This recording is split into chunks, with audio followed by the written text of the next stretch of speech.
امام ابن کثیر امام تیمیہ کے خاص انصار میں شامل تھے اور یہ بھی جانتے تھے کہ ان کے شیخ یعنی شیخ الاسلام اور قاضی القضاء تقی الدین کے مابین وجوہ اختلاف کیا ہیں، لیکن انہوں نے اس معاملے میں سختیوں پر سختیاں جھیلنے کے باوجود شیخ الاسلام سے اپنا فدائیانہ اور نیازمندانہ تعلق نہیں توڑا۔ انہوں نے ان حوادث کا ذکر جو انہیں 743 ہجری میں پیش آئے التاریخ جلد 14 میں وضاحت کے ساتھ کیا ہے، جب وہ دمشق میں قیام پذیر تھے ان سے، جیسا کہ انہوں نے خود اپنی کتاب تاریخ میں بیان کیا ہے۔ قاضی القضاء کے دارالافتاء کی متعدد مجالس میں فتووں پر دستخط کے لیے خصوصاً یتیموں کے مال میں غیر مستحقین کے حق میں تصرف کے بارے میں دستخط پر زور ڈالا گیا، لیکن انہوں نے ان پر کبھی دستخط نہیں کیے، جبکہ ان پر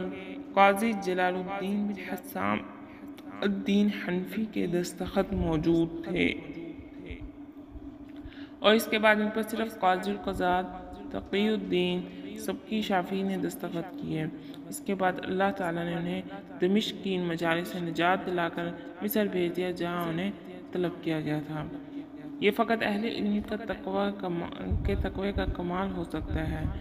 جب ان کی شہرت مصر اور دمشق سے دوسرے اسلامی ممالک تک پہنچ چکی تھی۔ تو اسی زمانے میں 763 ہجری کا ذکر کرتے ہوئے خود بیان کرتے ہیں، ایک نوجوان بلاد تبریز اور خراسان سے بظاہر یہ ارادہ لے کر میرے پاس آیا کہ مجھ سے بخاری، مسلم، جامع المسانید اور زمخشری کی کشاف پڑھے، لیکن وہ پہلے درس بخاری میں غالباً میرا امتحان لینے کے لیے شریک ہوا، جس کے بعد مطمئن ہو کر دوسرے اسباق میں شرکت کر کے بولا، اگر آپ کی اجازت ہو تو میں یہ احادیث آپ کی تشریحات کے ساتھ اپنے ہم وطنوں کو جا کر سنا دوں، کیونکہ آپ کے علم و فضل کی شہرت وہاں تک پہنچ چکی ہے۔ ان سطور سے یہ ظاہر ہوتا ہے کہ جامع المسانید بھی ابن کثیر کی کتابوں میں شامل ہے، اور اس کی شہرت بھی بلاد مشرق تک پہنچی ہوگی، جسے مذکورہ بالا جو نوجوان نے ان سے سبقاً پڑھا ہوگا۔ لیکن حقیقت یہ ہے کہ ابن کثیر کی یہ کتاب ملفوظات پر مشتمل ہے، جسے ان کے شاگرد ان کی زبانی سن کر لکھ لیتے ہوں گے، اور پھر وہ اسی طرح نقل و در نقل ہوتی ہوئی مذکورہ بلاد شرق تک پہنچی تھی۔ ابن کثیر کے اوصاف میں اور ان کے کردار کی خوبیوں میں یہ وصف بطور خاص قابل ذکر ہے کہ ان سے جب بھی کسی ایسے مسئلے میں فتویٰ طلب کیا جو بظاہر ارادے کے لحاظ سے صرف استفتاء تک محدود تھا، لیکن اس میں فتوے کی خواہش مند کی درحقیقت کوئی سیاسی غرض بھی شامل تھی، یا انہیں اس میں سے کسی ذاتی غرض کا ذرا سا بھی شبہ ہوا، تو انہوں نے ہمیشہ اصول فقہ اور شریعت کو پیش نظر رکھا، خواہ فتویٰ طلب کرنے والا کوئی حاکم ہی ہو، اور اس کے خلاف منشا فتویٰ دینے میں، فتویٰ صادر کرنے میں امام ابن کثیر کو سختیاں جھیلنی پڑ رہی ہوں۔ ایسا ہی ایک واقعے کا ذکر انہوں نے اپنے حالات 762 ہجری میں کیا ہے، حالانکہ اس فتوے پر بڑے بڑے قاضیوں اور مشائخ کے دستخط موجود تھے، اور ان دستخطوں کے بعد باقی مفتیوں نے بھی دستخط کر دیے تھے، لیکن چونکہ ان کے نزدیک طالب فتوے کی اس میں ذاتی غرض مضمر تھی، اس لیے انہوں نے اس پر دستخط کرنے سے صاف انکار کر دیا تھا۔ ایسے ہی ایک دوسرے واقعے کا ذکر ان کے حالات کے ضمن میں ملتا ہے، جو 767 ہجری میں پیش آیا تھا۔ وہ واقعہ یہ تھا کہ اس سال باغی فرنگیوں کی ایک کثیر تعداد جبراً اس وقت اسکندریہ میں داخل ہو گئی تھی، جبکہ وہاں نائب السلطنہ اسلامی لشکر موجود نہیں تھا۔ ان فرنگیوں نے اسکندریہ میں داخل ہو کر قتل و غارت کی انتہا کر دی، کوئی گھر ان کی لوٹ مار سے نہیں بچا۔ انہوں نے ہزاروں مسلمانوں، عورتوں اور بچوں کو قید بنا کر لیا، اور سمندر کے اس رستے سے جسے وہ اسکندریہ آئے تھے واپس چلے گئے۔ یہ خبر جب دمشق پہنچی تو وہاں ایک کہرام مچ گیا۔ واعظوں نے مساجد کے ممبروں سے شام کے مسلمانوں کے جذبات میں آگ لگا دی، جبکہ عوام پہلے ہی اس سانحہ پر شب و روز ماتم کر رہے تھے۔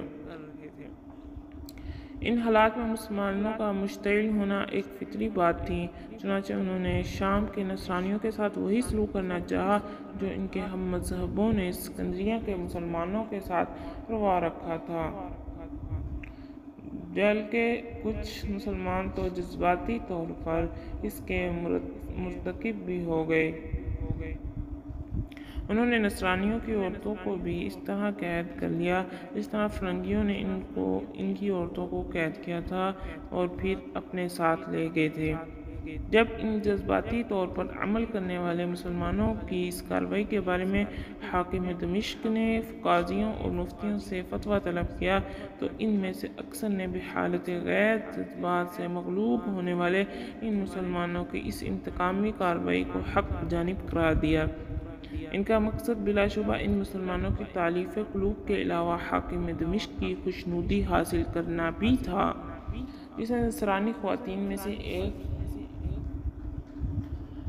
خوش حال خاتون کو اپنے لیے پسند کر لیا تھا۔ لیکن حافظ ابن کثیر نے اس موقع پر بھی اسلامی شریعت کے اصول کے مطابق اصول پرستی کا ثبوت دیا۔ انہوں نے ان مسلمانوں کی اس انتقامی کارروائی کے خلاف فتویٰ دیا اور تمام نصرانی خواتین کو اس مذکورہ بالا خوش جمال خاتون سمیت باعزت رہائی کو شریعت اسلامی کی روح سے لازمی قرار دیا تاکہ مسلمانوں پر نصرانیوں کا اعتماد متزلزل نہ ہونے پائے، جیسا کہ اسلامی قوانین کی روح سے اس کی وضاحت احکام اسلام میں موجود ہے۔ یہ تھا حافظ ابن کثیر کا حقیقی مفتی کی حیثیت سے اسلامی کردار۔ انہوں نے اس طرح ہمیشہ اسلامی احکام عدل کو پیش نظر رکھا اور ذاتی مفاد یا کسی حاکم کی ناراضگی کا کبھی بھولے سے بھی خیال نہیں کیا۔ انہوں نے ذمی نصرانیوں اور یہودیوں کے مطالبات اور حقوق اور ان کی عبادت گاہوں کے تحفظ کی اسلامی احکام کی روح سے ہمیشہ حمایت اور وکالت کی،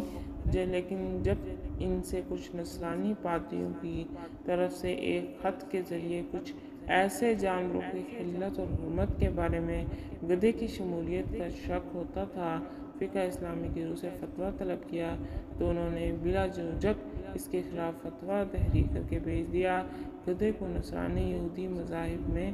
حرام ٹھہرایا گیا ہے۔ السلام علیکم ورحمۃ اللہ وبرکاتہ۔